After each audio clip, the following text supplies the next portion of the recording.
আপনাদের সবাইকে সাদর আমন্ত্রণ জানাচ্ছি চ্যানেলের পর্দায় আপনাদের প্রতিদিনকার প্রিয় আয়োজন ফ্রেশ প্রিমিয়ামটি তারকা কথনের আজকের পর্বে, এবং আশা করছি যে যেখানে বসে এই মুহূর্তে আমাকে দেখছেন তারা সকলেই ভালো আছেন, সুস্থ আছেন এবং সুন্দর আছেন।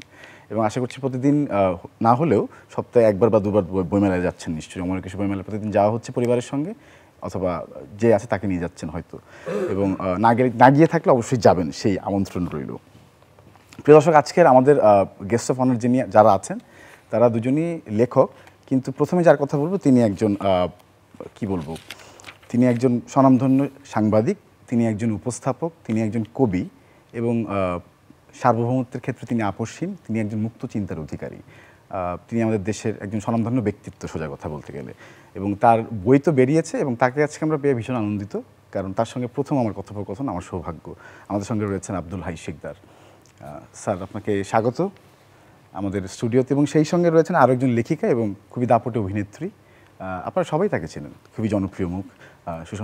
সুষমা শিকদার আছেন আমাদের সঙ্গে, সুষমা সরকার আছেন আমাদের সঙ্গে। এবং আজকে আমরা দুজনেই চিন্তা করছি আসলে কি বলবো, আসলে একটু একটু একটু মানে ভুল টুল হতে পারে, মাফ করে দেবেন আমাদেরকে। একদম কবির পাশে বসে আসলে শো করাটা ভীষণ কঠিন, কারণ তার সঙ্গে কি বলবো। তার উপরে স্যার আপনি উপস্থাপক, শুধু শুনবো, কোনো সমস্যা নেই। আচ্ছা, স্যার বলেছেন কোনো সমস্যা নেই, তাহলে ধরেই নিচ্ছি। Go ahead. জি স্যার, আপনার বই সম্পর্কে একটু জানতে চাই যে আপনার 100-র বেশি বই আছে, আর 150-র কাছাকাছি। এক জীবনে 150 বই লিখেছেন স্যার, এবং এবার সম্ভবত 20টি বই বেরোচ্ছে। বেরোনোর কথা 28টার মতো, কিন্তু এ পর্যন্ত মানে 20টার মতো এসেছে মার্কেটে আর কি। জি, বই মেলায় এসেছে। স্যার, আপনি তো সব বিষয়ে লেখালেখি করেন মোটামুটি। হ্যাঁ, সাংবাদিকতা করতে গিয়ে মানে ওই যে বলে না যে jack of all trade, master of none. You are sir. জি, এইটা হচ্ছে আর কি। স্যার, এবারের বইগুলো সম্পর্কে যদি দর্শকদের কি বলেন, পাঠক যারা আছেন এই মুহূর্তে, কি কি বই বেরিয়েছে, কি কি বিষয়ে স্থান পেয়েছে আপনার বইয়ের বিষয়ে? এবারের যেমন দুটো বই, একটা হলো আমরা মানুষ আমরা এসেছি, আর একটা হলো রাজনৈতিক কবিতা, আর একটা হলো ফকিন্নি জমিলা সমীপে প্রেম উত্থাপনের বয়ান। জি, এগুলো হলো অ্যাবসলিউটলি কবিতা। তার মধ্যে এই আমরা মানুষ আমরা এসেছি, এটা হলো অ্যাবসলিউটলি একেবারেই এই আগস্ট জুলাই বিপ্লবের উপর। আচ্ছা, এটা খুব ডেট ধরে ধরে। জি, সম্প্রতি লেখা স্যার, এটা একেবারে এখন লেখা না, ওই সময় লেখা। আচ্ছা, যেদিন আপনার ধরেন জুলাই শুরু হলো, তো ওই জুলাই থেকে আমি শুরু করেছিলাম, যা যেদিন যেটা মনে আসতো আমি লিখে রাখতাম। এখন ওটা বেশ ভালো হয়েছে, বইটা চলতেছে খুব ভালো।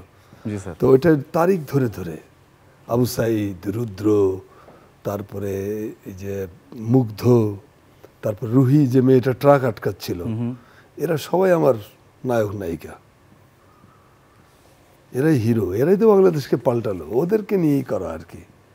স্যার, আপনি অনেয়ারে যাওয়ার আগে একটি ছোটবেলার গল্প বলতে বলতে শুরু করলাম আর কি, তখন শুনছিলাম আপনার কাছে খুব মনোযোগ দিয়ে, যে শুরু করেছিলেন ছোটবেলার পরিবেশটা কেমন ছিল, আপনার লেখালেখি কোত্থেকে শুরু হলো, এবং তারপরে বললেন এই যে আপনার শুকুর মাহমুদের 74 ঘাটের যে গল্পটি আপনি লিখেছেন, তখনকার বাংলাদেশ বা তখনকার যে প্রেক্ষাপট ছিল আপনার ছোটবেলায়, সেটা সম্পর্কে জানতে চাই। আব্দুল হাই শিকদারকে সবাই চেনেন, ছোটবেলায় কেমন ছিল আব্দুল হাই শিকদার? ছোটবেলায় মানে আমাদের শৈশবটা ছিল খুব বেশি গাছের পাতায় ছাওয়া, জি, বৃক্ষ শোভিত, মানে সবুজ, দিগন্ত বিস্তৃত সবুজ। আমাদের যেখানে বাড়িটা ছিল আইল্যান্ডের মতো, আইল্যান্ড মানে চারদিকে বিল। বর্ষা মৌসুমে আমাদের নৌকা ছাড়া আমাদের বাসায় যাওয়া যেত না। একটা গ্রাম মাঝখানে, চারিদিকে আইল্যান্ড, পিকুলিয়ার একটা গ্রাম আমাদের। তো এই গ্রামটার চারিদিকে বিল, আর বিলের পরে হলো বাঁশবন, ধরুন 2.5 মাইল 3 মাইল লম্বা বাঁশের বন। জি, সে এক ভিন্ন। বিকেলবেলা খরগোশের ঝাঁক নেমে আসতো ইয়ের থেকে, বিলের শুকনা মৌসুমে বিল শুকিয়ে যায়, ওখানে পুরো খরগোশের ঝাঁক স্যার, ঝাঁক নেমে আসতো বন থেকে। তো খরগোশরা ছুটোছুটি করতো, ওই খরগোশের পিছনে আমাদের বিকেলটা কেটে যেত আর কি। ওদের ধরার জন্য চেষ্টা করতো, আমরা লাফায়ে চলে যায়। আবার ধরুন খরগোশের পিছনে নাম তো খেক শিয়াল, খাটাস নামে একটা প্রাণী, এগুলো আসতো। তো এইসব মিলিয়ে ঝিলিয়ে নদী, খাল, বিল, একটা খুবই মানে রিয়েল একটা বাংলাদেশের মধ্যে বাস করতাম। আর তখনকার মানুষ ছিল খুবই স্নেহপ্রবণ, মানুষের মধ্যে এত এখনকার মতো এত জটিলতা ছিল না। যেহেতু শিক্ষার হার কম ছিল, তবে ফলে মানে বুদ্ধিজীবী হইতে পারেনি তখনকার মানুষ। তখনকার ছিল মানুষ, তো মানুষটা ছিল সফট। এক বাড়িতে একটা রান্না হলে আরেক বাড়িতে সেইটা যেতই, আবার ওই বাড়িতে কোনো মেহমান আসলে এই বাড়ির থেকে এটা সেটা যেত। আমাদের গ্রামগুলো ছিল হিন্দু মুসলমান মিলিয়ে মিলিয়ে রাখা, মানে যেমন এমন থাকে না যে ওইটা হিন্দু পাড়া এটা মুসলমান পাড়া, ওরকম ছিল না। আমাদের এখানে ছিল মিলামিশা, মানে এখানে ওদের লক্ষ্মী পূজা হচ্ছে, আমরা যে ওখানে নাড়ু খাচ্ছি, জি স্যার। ওখানে ধরেন আপনার কালী পূজা হচ্ছে, পাড়ার গোস্ত নিয়ে টানাটানি। আর দুর্গা উৎসবে তো আমরা ধরেন একেবারে মানে ফেস্টিভ্যাল ছিল আমাদের, যাত্রা টাত্রা হতো। তো এরকম একটা আনন্দময় পরিবেশ। আর আমার আব্বার ছিল একটা খুব বিশাল লাইব্রেরি স্যার, ওই সময় স্যার লাইব্রেরি। হ্যাঁ, তো লাইব্রেরিতে এই প্রথম আমি যে বইগুলো পড়ার সুযোগ হয় আমার, তার একটা ছিল মাইকেল মধুসূদন দত্তের মেঘনাদ বধ কাব্য। আমার আব্বা আমাকে বুঝিয়ে পড়াতেন আর কি। তারপরে ধরুন রবীন্দ্রনাথ সোনার তরী, এটা আমার মুখস্থ ছোটবেলায় হয়ে গেছিল। গগনে গরজে মেঘ ঘন বরষায়, এরকম আর কি। তারপরে কায়কোবাদের মহাশ্মশান, নজরুলের মীর মোশাররফ হোসেনের বিষাদ সিন্ধু, তারপর নজরুলের অগ্নিবীণা, দোলন চাপা, এগুলো ছোটবেলায় পড়া শেষ আমার, মানে আব্বার কল্যাণে আর কি। এরকম একটা পরিস্থিতি স্যার সামনে নিয়ে আসছে। এই সময় এই বইগুলোর নাম যেগুলো বললেন স্যার, খুব বিখ্যাত বই, এগুলো মানে সবার শোকেসে থাকতো আগে ছোটবেলায়, মানে বাধ্যতামূলক। তখনকার দিনে মুসলিম মেয়েদের বিয়ে হলে, আমাদের ছোটবেলায় দেখছি মুসলিম মেয়েদের বিয়ে হলে মায়েরা মেয়ের সুটকেসে দুটো বই দিয়ে দিত। একটা ছিল মকসুদুল মোমিনিন, জি জি স্যার, এটা এখনকার দিনে হুজুর এটাকে মানে প্রত্যাখ্যান করেছে, কারণ এটা ব্যাকডেটেড একটা জিনিস। আরেকটা ছিল আনোয়ারা উপন্যাস, নজিবুর রহমান সাহিত্য রত্নের এই আনোয়ারা উপন্যাস দিয়ে মায়েরা চাইতো তার মেয়েটা আনোয়ারার মতো হোক। ওয়াও স্যার, আপনি কি অনেক চমৎকার স্মৃতির মতন করলেন। তো এইটা চাইলো। আর মুকসুদুল মোমিনিন দিত গাইডলাইন, জি জি, দোয়াটা কখন পড়বা, জি, খাওয়ার সময় কোন দোয়া, শোয়ার সময়, ইনফরমেটিভ একটা বই স্যার। এইটা হচ্ছিল আর কি। এরকম একটা পৃথিবী পার হয়ে আসছি আমরা। সুষমা দি শুধু হাসছে আর কিছু মনে করছে না না না, আমার খুব ভালো লাগছে শুনতে। একটু বইয়ের কথা বলে তারপর গল্পে যাই বরং। স্যার তো অনেকগুলো বই বেরিয়েছে, সেগুলোর কথা বলবো। সুষমা সরকারের যে বইটি এবার বেরিয়েছে সেটির নাম হচ্ছে দ্বিতীয়, এবং আমি দেখাতে চাই দর্শকদেরকে। স্যারের অনেকগুলো বই আছে, আমি সবগুলো মনে দেখাতে পারবো কিনা জানি না। এটি সম্ভবত দ্বিতীয় বই আপনার লেখা ইনফ্যাক্ট, কিন্তু দ্বিতীয় অর্থে আসলে দ্বিতীয় লেখা না, দ্বিতীয় অর্থে সেটি সম্পর্কে শুনবো। আমার দ্বিতীয় বই পাঠ দ্বিতীয় অর্থে নয়, দ্বিতীয় হচ্ছে নারী, দ্বিতীয় লিঙ্গ, সেইখান থেকেই এই দ্বিতীয় নামটা দেওয়া। আর এই গল্প সংকলনে 7টা গল্প আছে, বেশিরভাগ গল্পই নারীদেরকে নিয়ে, বিভিন্ন বয়সী নারীদেরকে নিয়ে, তাদের জীবনের কথা, দুঃখ বেদনা, একাকিত্ব, রাজনীতি, ক্ষমতায়ন, এসবই মানে এই অনুভূতি, এই নারীদের অনুভূতিগুলাই আমি আসলে গল্প আকারে লিখতে চেষ্টা করেছি আর কি। 7টি গল্প রয়েছে। যেহেতু বেশ কয়েকদিন তো গেল বইমেলায়, তো কেমন রেসপন্স? আমি খুব একটা যেতে পারিনি, 2 দিন গিয়েছিলাম। ভালো, বেশ ভালোই কিনছে লোকজন। মানে এটা আমার তো একটা নতুন অভিজ্ঞতা যে পাঠকদেরকে অটোগ্রাফ দেওয়া এবং লোকজন কিনছে, দেখছে। অভিনেত্রী হিসেবে তো অনেকেই চেনে হয়তো, সেই জন্যই কিনছে কিনা আমি জানি না, বাট স্টলে এসে এই কাভারটা দেখে হয়তো কাভারটা একটু আই ক্যাচিং হয়েছে, সেই জন্যই কিনা জানি না, এসে ওই বইটা ধরছে, দেখছে, কিনছে, ভালো লাগছে। বেশ। স্যার বইমেলায় আড্ডা দিতে কেমন লাগে স্যার আপনার? এখন তো আর আড্ডা দেওয়া হয় না, তবে বইমেলার আড্ডা ছিল যখন আমরা 80-র দশকের যে সময় বইমেলাগুলো এত ঘিঞ্জি ছিল না, জি, ছড়ানো ছেটানো বেশ আয়েশ করে বসা যেত।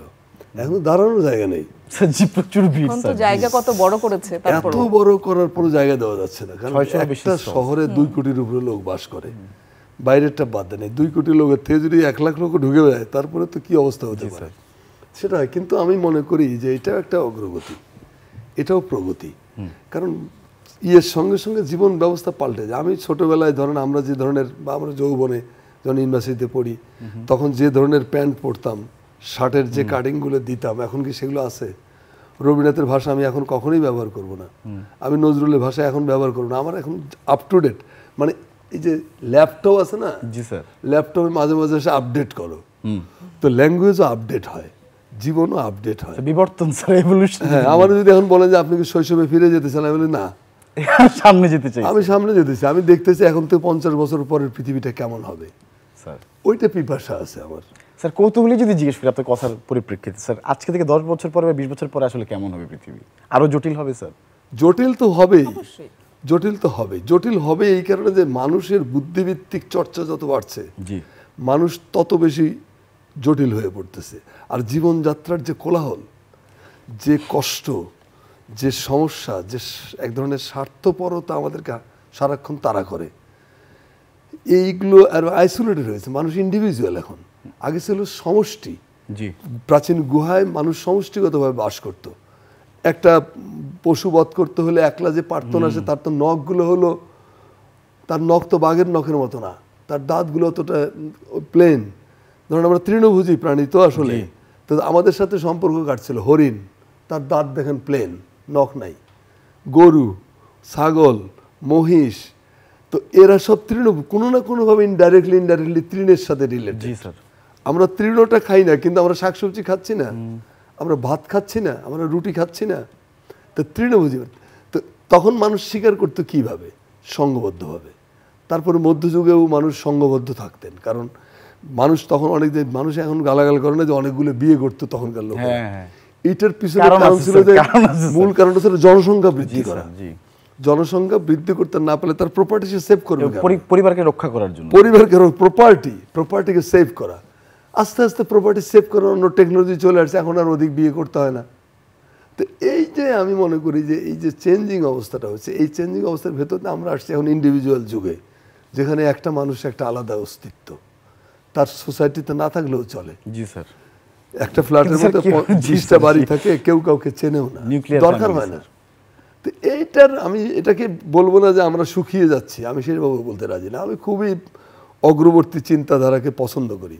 আমি মনে করি যে সমাজ ব্যবস্থা পাল্টানোর সঙ্গে সব কিছু পাল্টাবে।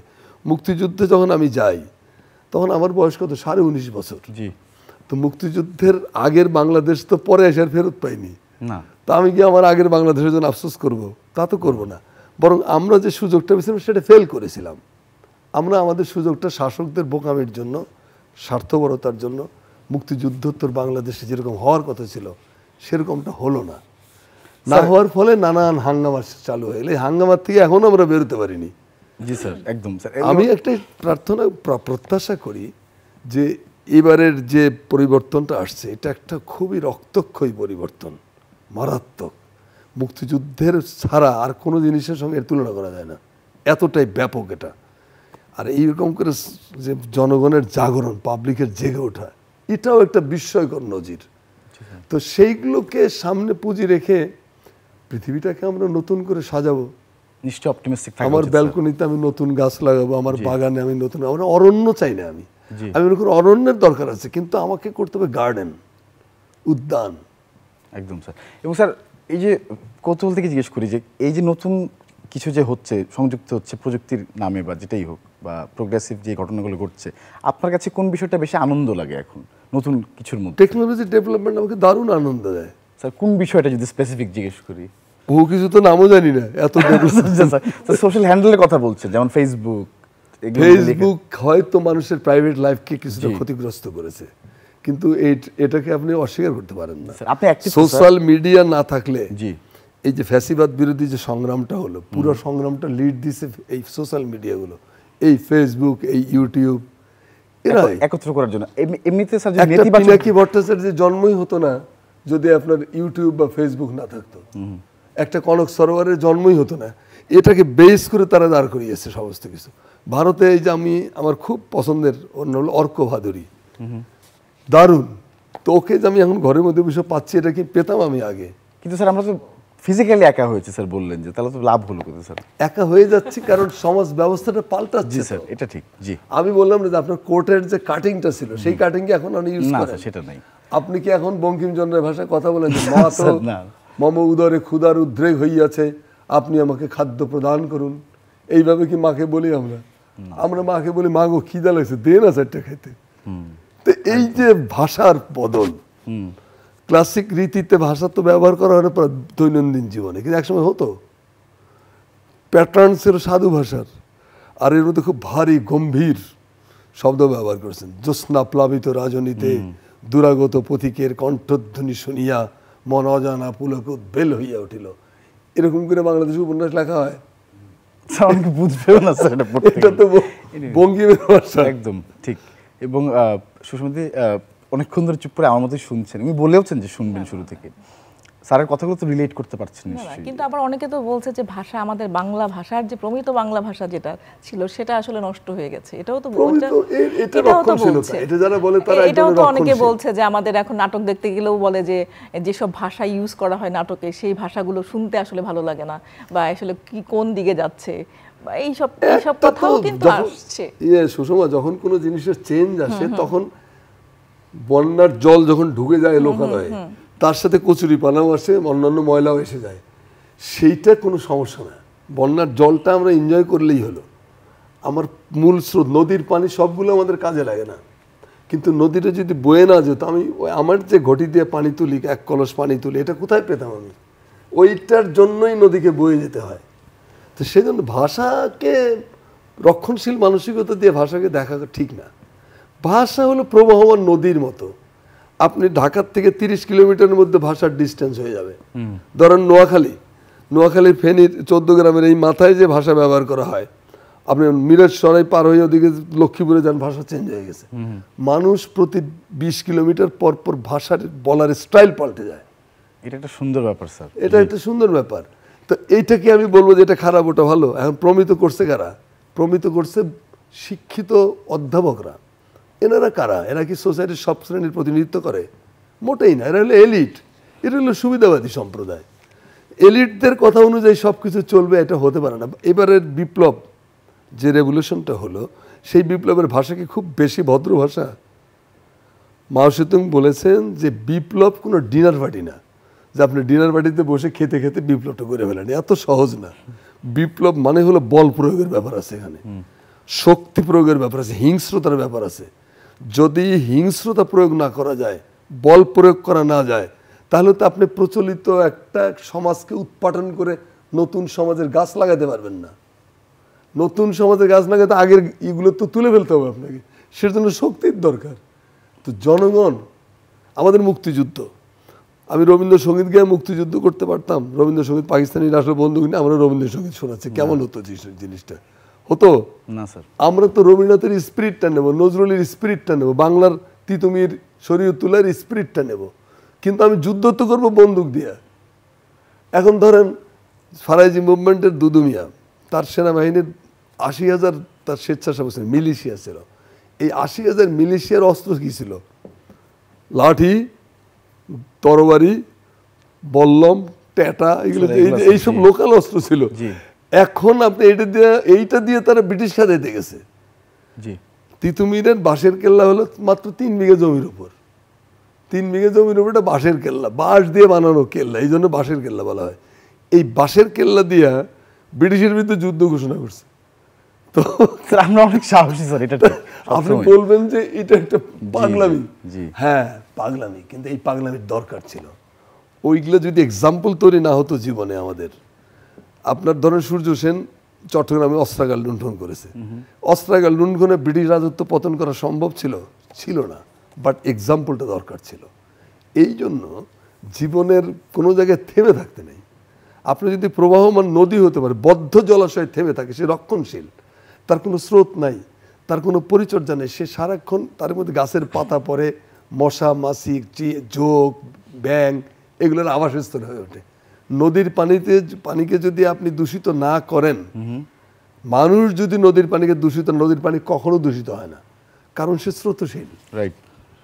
তার পানি পান করতে কোনো দ্বিধা নাই। আপনি বিষাক্ত করছেন, সেটা তো আপনার দোষ। যাহারা তোমার বিষাইছে বায়ু নিভাইছে তবু আলো, এই যাহারা তোমার বিষাইছে বায়ু দখল করতেছে নদীগুলো। বুড়িগঙ্গা ঢাকা শহরের নাকের উপর দিয়ে বয়ে গেছে বুড়িগঙ্গা। বুড়িগঙ্গার অবস্থা কি? এটাও এক ধরনের প্রগতিশীলতা, তো নদীকে ধ্বংস করা। স্যার নদীর কথা বলছেন, এবং আলেকজান্ডার নাকি যুদ্ধ করতে এসে স্যার ফেরত গিয়েছিল, এখানে মানে আমাদেরকে অ্যাটাক করেনি, কারণ তাকে বলা হয়েছিল যে এখানে অ্যাটাক করলে নদীর কারণে ফেসে যেতে পারে স্যার, বিকজ আমাদের এটা অনেক প্রচলিত গল্প আছে। একটা গল্প হলো আসলে মূল কারণটা আলেকজান্ডারের কি ছিল? 3টা কারণ ছিল। 1 নম্বর হলো দীর্ঘ যুদ্ধ করতে করতে একেবারে হিন্দুকুশ পর্যন্ত চলে আসছে। হিন্দুকুশ মানে এই যে 10,000 মাইল রাস্তা ধরুন পার হয়েছে, এইটার এবং কন্টিনিউয়াস ওয়ার করতে করতে আসতে হচ্ছে। তো তখন তো স্যার গাড়ি ছিল না, পায়ে হেঁটে, ঘোড়ার পিঠে, আর হলো আপনার মানে খাবার সঞ্চয় করে এই দীর্ঘ ভ্রমণে তার বাহিনী আসলে ক্লান্ত হয়ে পড়েছিল। একদম স্যার। 1 নম্বর। জি 2 নম্বর হলো হোম সিকনেসে ভুগতেছিল, মানে ধরেন 2-3 বছর আগে বেরিয়ে আসছে অ্যাথেন্স থেকে, বাসা যাওয়া হয়নি, আর ওখানে তার প্রেমিকা কোথায় আছে, তার মা কোথায়, তার বউ কোথায়, তার বাচ্চাগুলো রেখে আসছে। তার হোম সিকনেস, যারা বাইরে যায় দেখবেন যে লেবার কাজ করার জন্য আমাদের শ্রমিক হিসাবে, ওরা দেখবেন যে প্রথম 2-1 মাস দরজা বন্ধ করে চিৎকার করে কাঁদে, এটা হলো বাড়ির জন্য, কেন আসলাম এখানে, ভাষা বোঝে না, বোঝে না, কালচার বোঝে না, food culture different, dress culture different, এগুলো এটার হোম সিকনেসে ভুগতেছিল। আরেকটা হলো যে মশা মাছির এলাকা তো, আর গঙ্গা রিড্ডি নামে গঙ্গা নদীর উপকূলে একটা জাতি, আমাদের নাম বাংলাদেশের নাম তো স্যার গঙ্গা রিড্ডি ছিল। গঙ্গা রিড্ডি আমাদের একটা উপকরণ, ফুল উপকরণ, এটা একটা গুরুত্বপূর্ণ জাতি। তালেজানরা শুনেছিলেন যে গঙ্গা রিড্ডি জাতি, এরা এখানে হাতি দিয়ে যুদ্ধ করে, এদের হাজার হাজার হাতির বাহিনী আছে। রূপকথার গল্পের মতো ডালপালা বিস্তার হয়তো। তো আলেকজান্ডারের ছিল ইউরোপের মানুষ, তিনি হাতিই তো দেখেনি ওরা বাস্তবে, কারণ ইউরোপে তো হাতি নেই। আচ্ছা, তো হাতি দিয়ে যুদ্ধ করে, বাবা দরকার নেই ঝামেলায় যাওয়ার, এরকম আর কি। স্যার আজকে আপনার কাছে গল্প শুনতে গেলে স্যার আমাদের এরকম আরো 4টা এপিসোড প্রয়োজন হবে, আমি শুরুতে এটা মনে করছিলাম যে, এবং শুনতে ইচ্ছেও করছে আসলে। শেষ প্রান্তে চলে এসেছে স্যার, একটু বই নিয়ে একটু জানতে চাওয়ার শেষটায় স্যার, যে এতগুলো বই যে লিখলেন স্যার এবারও 20টার মতো, এত সময় কি করে ম্যানেজ করেন স্যার? এটা তো বলা মুশকিল, মানে অফুরন্ত সময় যে আপনার আছে সেটাও তো বলা যাবে না, কারণ আপনি কাজ করছেন ইতিমধ্যে এখনো। দুর্দশা মধ্যযুগের একজন বাউল সাধক, তিনি বলছেন যে আছেন আমার পরম গুরু সাই, তার কোনো কাজে তাড়াহুড়া নাই। পরমেশ্বরের কথা বলা হচ্ছে যে আছেন, কিন্তু তার কোনো কাজে কোনো তাড়াহুড়া নাই। কিন্তু আমরা যারা আছি, আমাদের তো অত সময় নাই, আমাদের তো লিমিট করে দেওয়া হয়েছে, এর মধ্যে তোমাকে কাজটা শেষ করতে হবে। ওই যে রবার্ট ফ্রস্টের সেই কবিতার মতো, হ্যাঁ, যে এই বন আমাকে পেরোতে হবে, এবং সেটা ঘুমিয়ে পড়ার আগেই।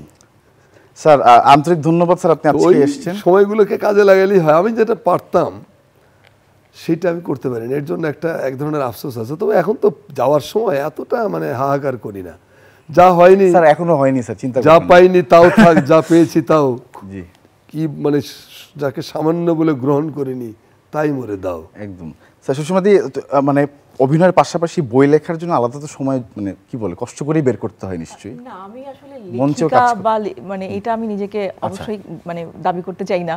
আমি করোনাকালীন সময়ে আসলে এই গল্পগুলো লেখা হয়েছিল, তো ওই সময় আসলে সময়টা দিতে পেরেছিলাম বলেই হয়তো হয়েছিল। ভবিষ্যতে আমি আরো লিখতে পারবো কিনা সেটাও আমি জানি না। তো মনে হয়েছিল যে আচ্ছা, ওই সময়ে কিছু গল্প, কিছু কবিতা, উপন্যাস আছে হাফ ডান করা, ওগুলো করোনাকালীন সময়েই, কারণ সময় না দিলে আসলে লেখালেখিটা তো, উনি স্যার অনেক ভালো বলতে পারবেন, আসলে লেখালেখিটা তো আসলে ধ্যানের ব্যাপার এবং সময়ের ব্যাপার। এখন আমি এত মানে কি বলবো, এত ধরনের কাজ করে না, ওই লেখা যায় না। তো আমি মঞ্চে কাজ করছি, আর টেলিভিশনে কাজ করলে যেটা হয়, আমরা এক এক দিন এক এক সেটে যাচ্ছি, এক এক নাটকের স্ক্রিপ্ট আছে, স্ক্রিপ্ট পড়তে পড়তে তো আমাদের অবস্থা খারাপ হয়ে যায়। কোথায় পাওয়া যাবে একটু দর্শকদের ছোট্ট করে? হ্যাঁ, অবশ্যই দ্বিতীয় এবারে বইমেলায় পাওয়া যাচ্ছে, শব্দশিল্পতে। স্টল নাম্বার হচ্ছে 346 থেকে 349। আন্তরিক ধন্যবাদ। প্রিয় দর্শক, আজকের আয়োজন শেষ করছি এখানেই। সবাই ভালো থাকবেন, কালকে আবারও দেখা হবে। ধন্যবাদ।